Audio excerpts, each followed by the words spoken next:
Dans cette histoire, on se demande jusqu'au bout si l'accusé va être condamné. Même l'avocat général réclame son acquittement. Il s'agit de l'enquête sur le meurtre en 2011 dans la région de Toulouse d'une joggeuse qui s'appelait Patricia Bouchon. Pour le débrief, je ferai appel à maître Stéphane Julliard du barreau d'Aurillac. J'ai écrit cette histoire avec Thomas Audouard, réalisation Boris Pachinski. Europe 1, Christophe Ondelatte. Elle s'appelle Patricia Bouchon. Elle a 49 ans. Elle habite à Bouloc, un gros village au nord de Toulouse. Et c'est une femme étonnante, en tout cas pour les feignasses comme moi, parce que tous les matins, elle se lève à 4 heures. Et en pleine nuit, été comme hiver, qu'il pleuve ou qu'il neige, elle part faire un petit jogging d'une demi-heure. À 4 heures du matin. En vérité, Patricia a des tocs. Elle organise sa vie de manière millimétrée. Elle a un chronomètre dans la tête. Le 14 février 2011, jour de la Saint-Valentin, Patricia se lève donc à 4 heures. Elle enfile ses baskets et c'est parti. Elle emprunte le même itinéraire tous les jours.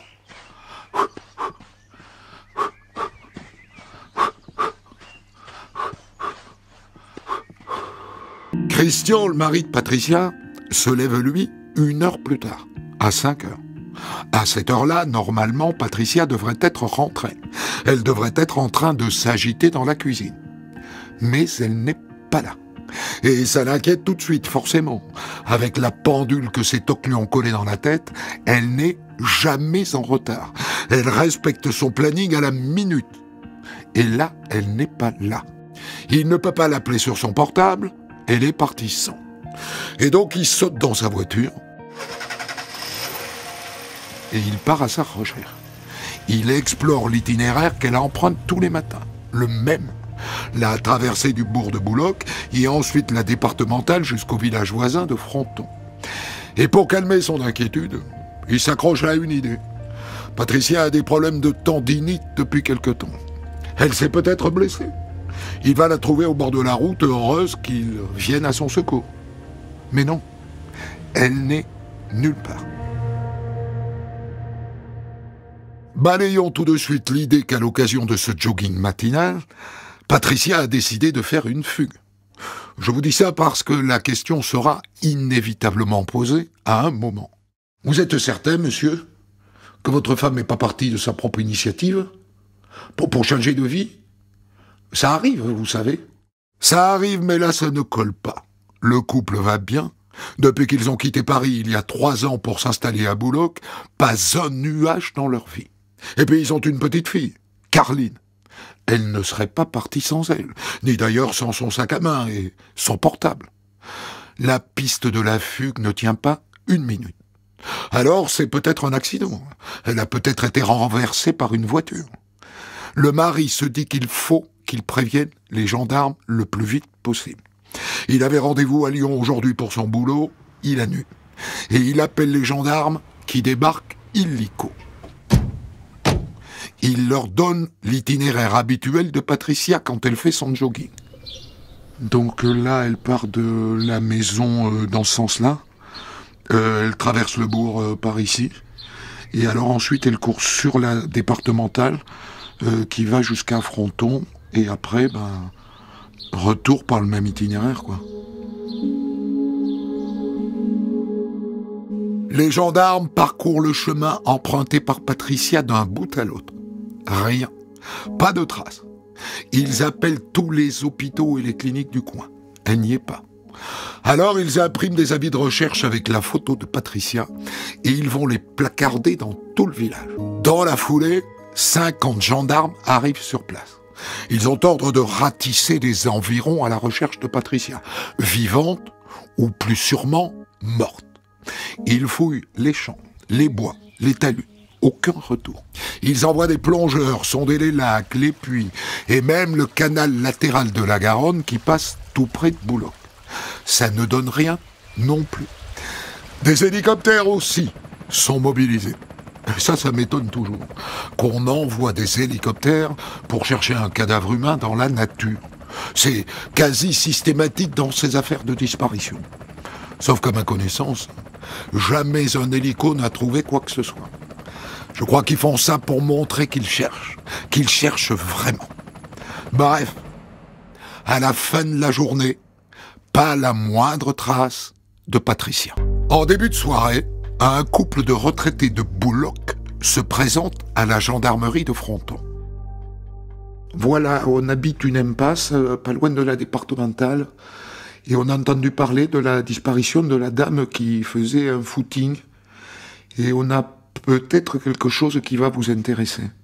Ils expliquent que même en plein hiver, ils ont l'habitude de dormir avec la fenêtre de leur chambre grande ouverte, et que la veille, sur les coups de 4h30 du matin, ils ont été réveillés par des éclats de voix. Au départ, on a entendu des cris de femmes. Je dirais que c'était des cris de douleur. C'était tout près de chez nous, tout près. Et puis, il y a eu un long silence. Et après, on a entendu une voix d'homme qui n'arrêtait pas de répéter « Excuse-moi, excuse-moi ». Et après, plus rien. Si environ 20 minutes plus tard, on a entendu une voiture qui démarrait et qui quittait l'impasse. Les gendarmes filent sur place et ils se mettent à fouiller la zone à la recherche d'indices. Regarde.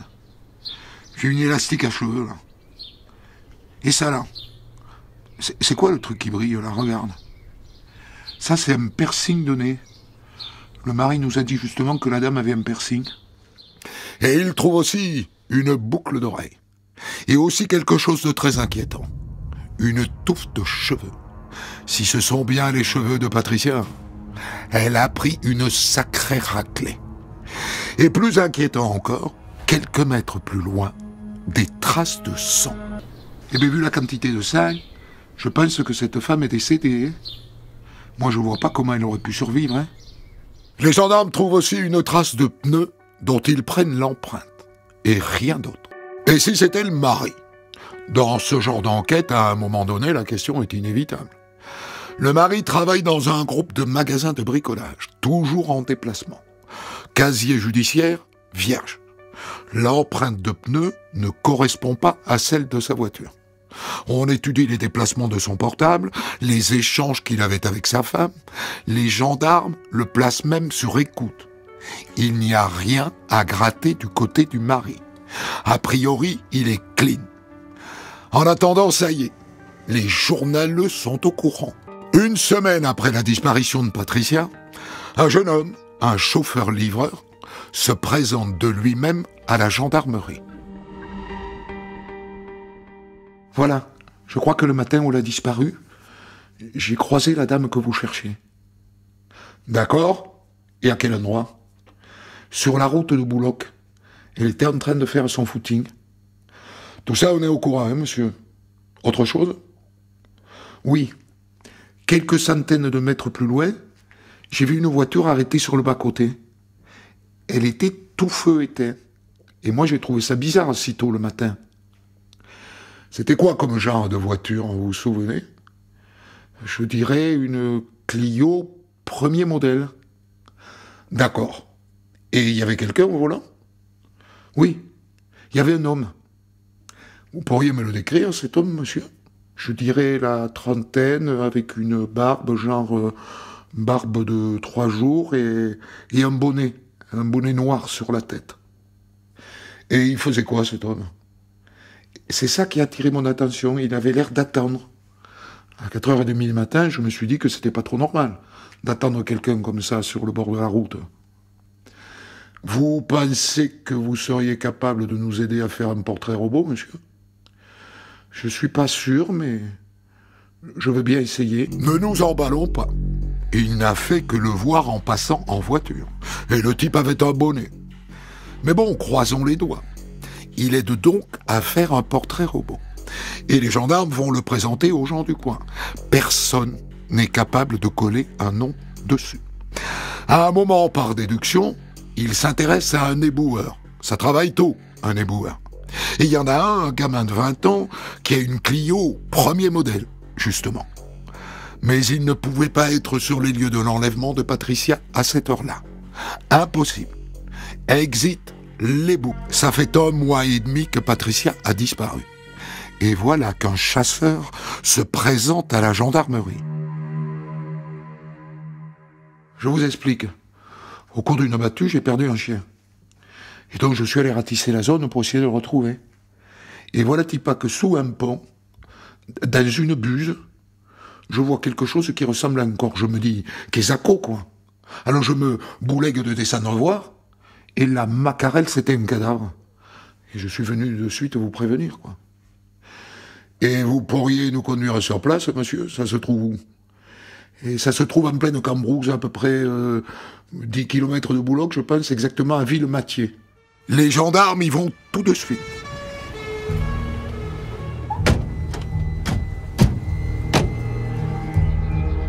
Ils tirent le cadavre hors de la buse. C'est un corps de femme. Il a passé du temps dans l'eau, il n'est pas joli. La dame porte un jogging, dont le haut est relevé et le pantalon baissé, ce qui laisse penser qu'elle a été violée. On trouve aussi un gant en latex enfoncé dans sa gorge. Et détail décisif, le cadavre porte une chaînette à la cheville. Alors on va la montrer, cette chaînette, au mari. C'est la sienne. Mon Dieu. Et les baskets, monsieur, vous les reconnaissez? Ce sont aussi les siennes. Et vous l'avez trouvé où, tout ça? À Ville-Mathieu, monsieur, à 12 km de Boulogne. Nous sommes désolés, hein, monsieur Bouchon. Vraiment désolés. Le cadavre a séjourné 1 mois et demi dans l'eau. Ça ne facilite pas le travail du médecin légiste. Alors, en premier lieu, on a des coups sur le crâne et au niveau du visage. Le nez est fracturé. On a aussi des coups au niveau des vertèbres cervicales avec plusieurs vertèbres fracturées. Et puis on a aussi au niveau du cou des traces évidentes de strangulation. Elle avait le haut du survêtement qui était relevé, le pantalon baissé. À votre sens, elle a été violée? Non. Non, je suis formel. Elle n'a pas été violée. On retient que Patricia Bouchon a été battue, puis étranglée. Et le labo a relevé un ADN masculin. Un sur l'une des boucles d'oreilles, un autre sur le chouchou qu'elle avait dans les cheveux, et un troisième sur le gant en latex retrouvé dans sa bouche. On les a passés au fichier des empreintes génétiques. Il ne correspond à aucun ADN connu. 1 année après la disparition de Patricia, l'enquête est au point mort. Alors pour mettre la pression sur les gendarmes, le mari et sa fille Carline organisent une marche blanche. Plusieurs centaines de personnes y participent. Et ensemble, ils refont le chemin que Patricia a parcouru le matin où elle a été tuée.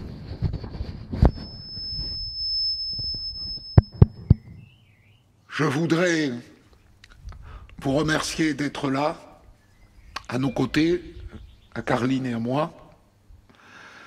Ça fait 1 an que Patricia a disparu et plus de 10 mois qu'on a retrouvé son corps. Et nous n'en pouvons plus de ne pas savoir ce qui s'est passé. Nous demandons des réponses aux questions qu'on se pose et j'espère que votre présence, nombreuse aujourd'hui, va permettre de relancer cette enquête qui n'avance pas. En tout cas, je voulais vous dire que votre présence nous fait chaud au cœur. Ne pensez surtout pas que depuis 1 an, les gendarmes n'ont rien fait. Ça serait injuste. Ils ont fait tout ce qu'ils pouvaient. D'abord, ils ont dressé la liste des propriétaires de Clio premier modèle dans la région. Il y en a 1400, figurez-vous. Ils ne les ont pas tous convoqués, bien sûr, mais pas loin. Ils ont étudié les profils des propriétaires, sans résultat. À la demande du juge, ils ont aussi procédé à 1600 tests ADN sur les hommes de la région. Vous voyez ce que ça représente comme travail. Titanesque. aucun ADN ne match avec les échantillons relevés. En un an, ils ont interrogé 2200 personnes. Vous vous rendez compte du boulot ? Bonjour monsieur, nom, prénom, adresse et patin couffin. Où étiez-vous le matin du 14 février 2011 ? C'était la Saint-Valentin, vous vous en souvenez ? Etc., etc. Ils ont placé 13 personnes en garde à vue. Ils ont tous fini par être relâchés. Donc, que les choses soient bien claires, les gendarmes se sont décarcassés depuis ans. Et les années passent. Ça fait maintenant 3 ans que Patricia a été tuée. Et 3 ans plus tard, 11 gendarmes travaillent toujours à plein temps sur cette affaire. Et c'est là qu'ils décident de ressortir le portrait robot et de demander aux journaux de le publier, ce qu'ils n'avaient pas fait à l'époque. Et on comprend pas trop pourquoi. Bonjour monsieur. Dites-moi, je pourrais voir les enquêteurs qui travaillent sur le meurtre de Patricia Bouchon, je vous prie. Oui, un instant, s'il vous plaît. Cet homme connaît quelqu'un qui ressemble au portrait robot. C'est un gars de Bouloc. J'ai pensé à lui parce qu'il porte toujours un bonnet noir. Et il donne un nom, Laurent Dejean. Figurez-vous que les gendarmes l'ont déjà entendu comme témoin. Et cet homme n'est pas le seul à avoir reconnu ce Laurent Dejean dans le portrait robot. Ils sont 30 au total à le désigner. Si seulement ils avaient diffusé ce portrait robot dès le début. Il y a de quoi rouméguer, je vous le dis. Bon, alors voilà tout ce que j'ai pu retenir sur ce garçon. Il est célibataire, il a 30 ans, il travaille actuellement dans le bâtiment, mais il a été ouvrier agricole par le passé. C'est quelqu'un qui souffre de troubles intellectuels, voire d'une fragilité psychiatrique. D'après ce qu'on me dit, il a longtemps vécu chez sa mère, mais il était violent avec elle et donc il a dû prendre son propre appartement. Quoi d'autre ? Oui, il fume du chichon. Dans le sud-ouest, le chichon, c'est comme ça qu'on appelle les rillettes. Mais c'est aussi comme ça qu'on désigne le cannabis. Laurent Dejean est placé en garde à vue. Vous connaissiez Madame Patricia Bouchon, Monsieur Dejean ? Non. Je la connaissais pas, je vous jure. Vous avez eu une Renault Clio, monsieur ? Ben non. Si, monsieur. Vous l'avez plus, mais vous en avez eu une l'année dernière. Ah ouais. L'année dernière, ouais. Bien. Je vois que la mémoire vous revient.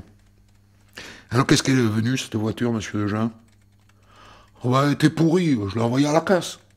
Pas voyons. Parlons maintenant de son emploi du temps le 14 février 2011.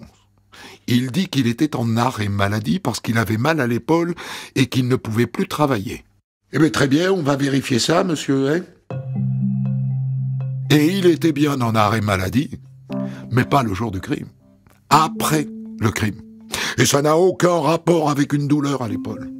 C'est un psychiatre qui l'a arrêté. Et là, on touche à un point sensible de cette affaire. Ce Laurent Dejean travaille du ciboulot depuis tout petit. Il souffre de déficience mentale. Et d'ailleurs, à ce titre, il est sous curatelle de sa maman. Et alors, d'après ce que j'ai pu comprendre dans les semaines qui ont suivi la mort de Patricia Bouchon, ces problèmes se sont plutôt aggravés. Figure-toi que le maire de Bouloc a demandé son placement d'office à l'hôpital psychiatrique de Marchiennes, à Toulouse. Et pourquoi le maire ? Des problèmes de troubles à l'ordre public, d'après ce que j'ai compris. Scrogneux. Mais pourquoi diable le maire n'a-t-il pas dit ça il y a 1 an ? On aurait gagné du temps. Des fois, il y a des coups de pied au cul qui se perdent. Donc le garçon a de sérieux problèmes psychiatriques. Et ils sont allés crescendo après le meurtre. Ce qui veut dire que si c'est lui qui a tué Patricia, va se poser inévitablement la question de sa responsabilité. Mais n'allons pas trop vite. Vous connaissez Villemathieu, monsieur Dejean ? C'est là qu'on a retrouvé le cadavre, c'est ça ? Bah oui, je connais, je suis né ici. Je suis passé là des centaines de fois. Vous n'avez pas travaillé dans le coin, dans une ferme ? Si. La ferme en question se situe à 300 mètres de la buse dans laquelle était planqué le cadavre. Et à partir de là, la garde à vue part en sucette. Le gars se met à délirer. Ses propos sont incohérents. On ne comprend plus rien à ce qu'il raconte. Des bouffées délirantes? Possible. À moins qu'il ne joue les dézingués du ciboulot, juste pour ne pas avoir à s'expliquer. Quoi qu'il en soit, au terme de sa garde à vue, il est relâché. Il n'y a aucune preuve contre lui. Mais les gendarmes le gardent à l'œil. Et 4 mois plus tard, ils le placent à nouveau en garde à vue. Et là, il lui repose la même question que la première fois. Vous connaissiez Madame Patricia Bouchon, Monsieur Dejean? La première fois, il avait dit non. Ben oui, je la connaissais. C'était une femme sacrément belle, hein? Et la séquence qui suit est stupéfiante. Les gendarmes lui présentent une photo de Patricia, il la prend et il se met à l'embrasser. Et il ajoute « J'ai fait le deuil à moi, de Patricia Bouchon. » Est-ce qu'une fois de plus il délire? Allez savoir.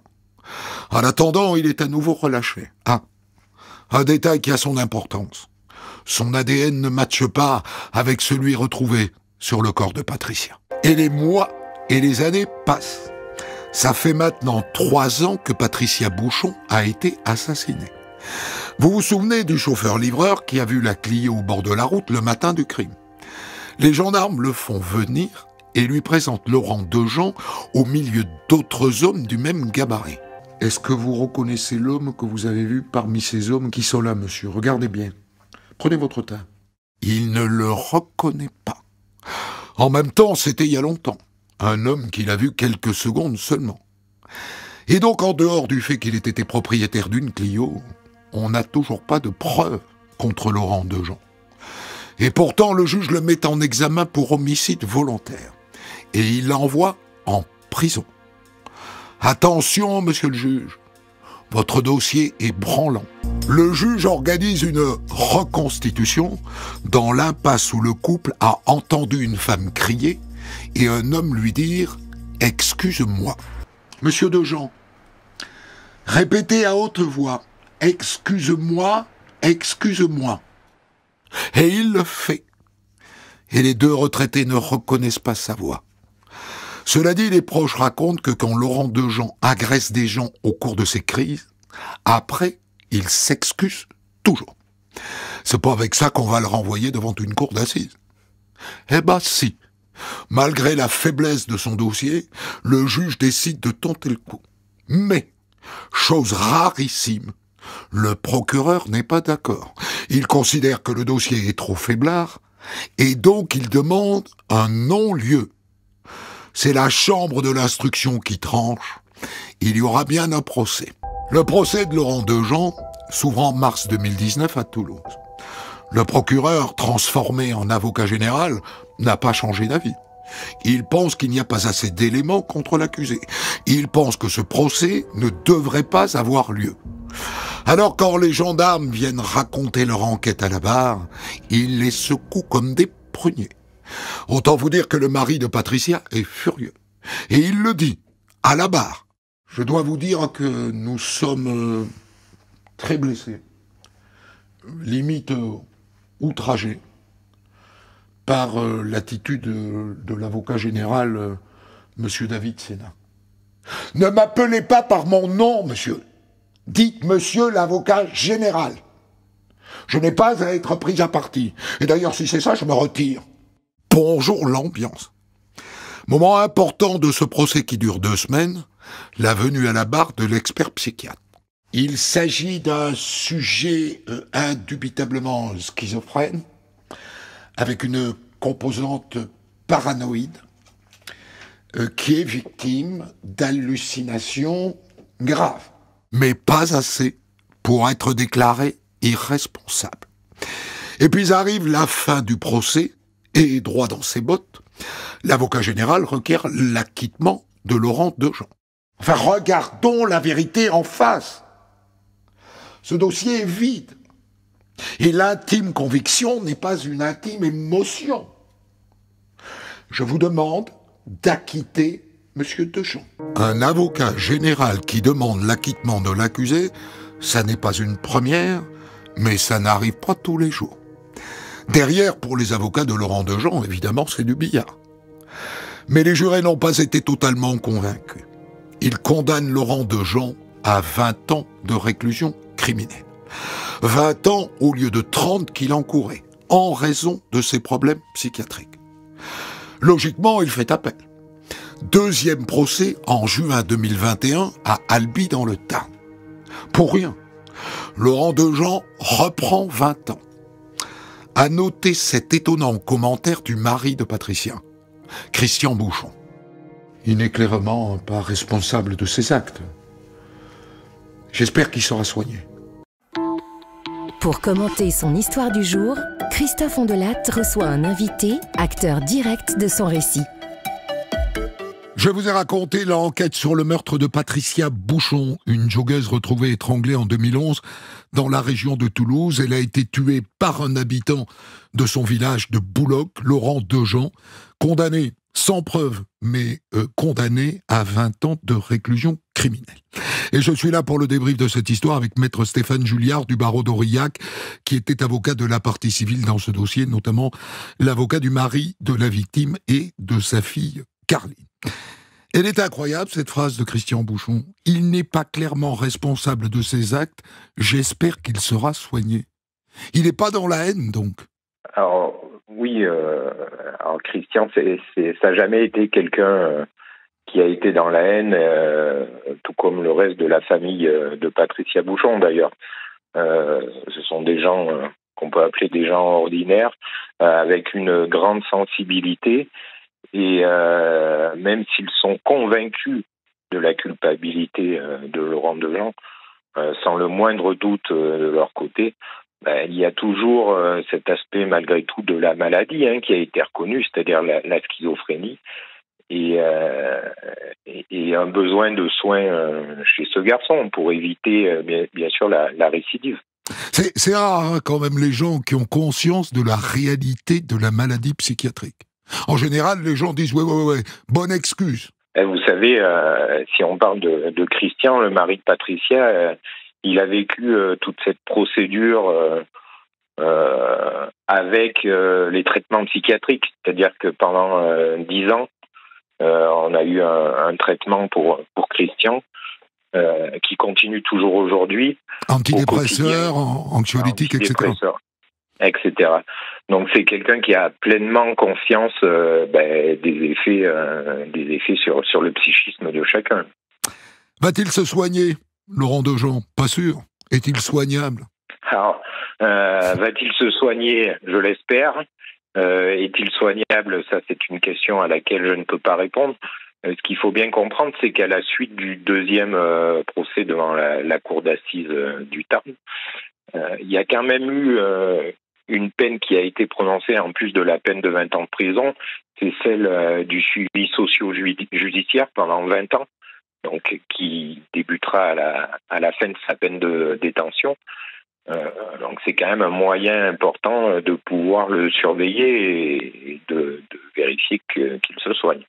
Il n'y a pas débat au cours du procès sur sa responsabilité au regard de sa maladie, donc la schizophrénie paranoïde.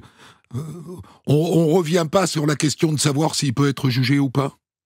Non, parce que les experts, vous savez, il y a deux choses qui peuvent être retenues. C'est soit l'abolition totale du discernement. Dans ce cas-là, on a une irresponsabilité pénale et on ne peut pas être jugé devant une cour d'assises. Soit les experts, et c'est ce qu'ils ont décidé, ont dit qu'il y avait une altération du discernement, c'est-à-dire que l'on peut juger la personne, mais on doit tenir compte de cette altération au moment de prononcer la peine de prison. D'où les 20 ans au lieu des 30. Voilà, c'est tout à fait ça. C'est-à-dire que le maximum pour meurtre en cas d'altération du discernement, c'est 20 ans. Alors, c'est pas un maximum, après c'est une appréciation, de la cour d'assises.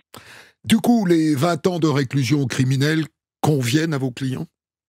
Alors mes clients, ils n'avaient pas d'attente particulière au niveau de la peine. Eux, ce qu'ils voulaient, c'est que la société soit protégée par rapport à une réitération d'un tel comportement et avec le danger que présentait Laurent Dejean. Après, que ce soit 15 ans, 20 ans, 25 ans, il n'y avait pas particulièrement d'attente sur la peine parce que, comme vous l'avez dit très justement tout à l'heure, c'est pas des gens qui sont sur la haine. Il faut, Maître Julliard, qu'on parle de la position extrêmement rare de l'avocat général. Il n'est pas convaincu par le dossier, il requiert l'acquittement, et je voudrais d'abord savoir comment est-ce que vous recevez ça. Il vous a prévenu? C'est toujours Non, ça reste une blessure dans ce dossier, même pour un avocat, parce que vous l'avez souligné, à un moment donné, lors du procès devant la cour d'assises de la Haute-Garonne, Christian Bouchon a pris la parole pour s'offusquer du fait de la position de l'avocat général. L'avocat général a répondu que ses avocats étaient au courant de sa position. Moi, je le conteste fermement et je le conteste toujours. Ça a d'ailleurs été très blessant lors du procès d'entendre de telles choses parce que on l'a appris au début de ce procès uniquement. Moi, j'ai jamais eu le moindre échange avec l'avocat général, que ce soit dans son bureau, que ce soit par téléphone ou par tout autre moyen. Donc, je n'étais absolument pas au courant de sa position.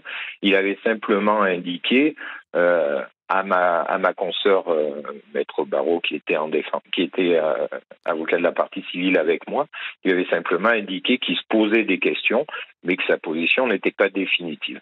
Donc, nous, avant le procès, on est au courant d'absolument rien. Et c'est une position forcément qui nous a choqués parce qu'elle changeait toute notre stratégie. Reconnaissez quand même qu'il y a du courage de sa part. Il n'est pas convaincu. Il n'est pas convaincu. Il ne va pas aller défendre quelque chose qui ne le convainc pas. Alors, sur le fond, moi, j'ai absolument rien à dire sur sa position ou sur du courage de sa part. Il y a aucune difficulté là-dessus et je respecte pleinement cette position. Chacun fait ce qu'il a à faire et c'est son rôle d'avocat général. C'est plutôt sur la forme que ça a été gênant. Et si on avait eu une discussion peut-être en amont et si on avait su qu'il adopte cette position, on aurait préparé certainement le dossier différemment et surtout nos clients. Est-ce qu'à votre avis, il est sincèrement convaincu ou est-ce qu'il est coincé par la requête du parquet qui à la fin de l'instruction, demandait un non-lieu? Par solidarité de corps, quoi. Vous voyez ce que je veux dire? Ouais, c'est une bonne question qui conviendrait de poser directement à l'intéressé. J'ai pas d'avis là-dessus. Je ne sais pas parce que esprit de corps peut-être. Mais en tout cas, lors du second procès devant la cour d'assises du Tarn, on a eu une position différente. Donc, oui, mais ce n'était pas le même avocat général. Voilà. Mais il n'y a pas eu d'esprit de corps. Oui, mais il n'était pas tenu par son procureur général. Alors qu'à Toulouse, oui. C'est une question qui conviendrait directement de lui poser. Je n'ai pas de réponse là-dessus. Et donc vous, avocat de la partie civile, vous vous retrouvez finalement à plaider la culpabilité contre l'avocat général. C'est pas courant, c'est souvent quelqu'un qui vous rend service, l'avocat général. Oui, c'est pas courant et c'est une position qui est extrêmement difficile, croyez-le bien, parce que on a quand même une déontologie et un avocat de la partie civile n'est pas là pour plaider la culpabilité. Non, j'ai pas plaidé la culpabilité. Moi, j'ai simplement, au cours des débats, poser des questions qui, à mon sens, auraient dû l'être par l'avocat général pour attirer la cour d'assises sur certains points qui me paraissaient importants. Après, libre à elle de se faire sa propre opinion et son intime conviction. C'est ça. Après, moi, à aucun moment, j'ai dit c'est Laurent Dejean qui est coupable. Mais vous en êtes convaincu qu'il est coupable à ce moment-là, vous? Moi, personnellement, j'en suis convaincu. Mais finalement, mon opinion à mes clients aussi. Mais nos opinions n'ont pas forcément une grande importance, vous savez. L'important, c'est ce que va décider la cour d'assises. Qu'est-ce qui vous convainc qu'il est coupable? Son mensonge sur la Clio? Pour moi, c'est le point central de ma propre intime conviction. Cette Clio, Donc il commence par dire je n'ai pas eu de Clio, et les gendarmes lui disent mais si vous en avez une, il dit ah ben oui finalement j'en avais une. Ben, on peut pas condamner quelqu'un devant la cour d'assises pour ça. Il redit qu'il l'avait pas. Ah. Donc il y a vraiment beaucoup de changements d'avis. Donc c'est très compliqué. Et à partir du moment où on sait qu'il l'a, il change régulièrement de position.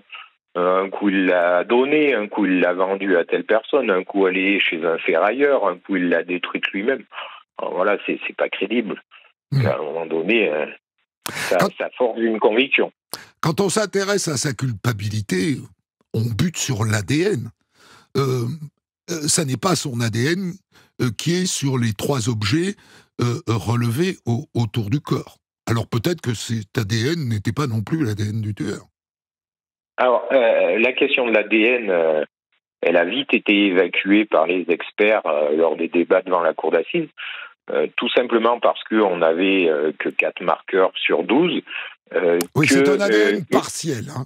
Voilà. Et il n'est pas suffisant pour permettre d'avoir suffisamment d'éléments. Et surtout, il avait été émis l'hypothèse d'une pollution par les services de la gendarmerie, soit au moment du relevé des empreintes ADN, soit une pollution dans les chambres de séchage.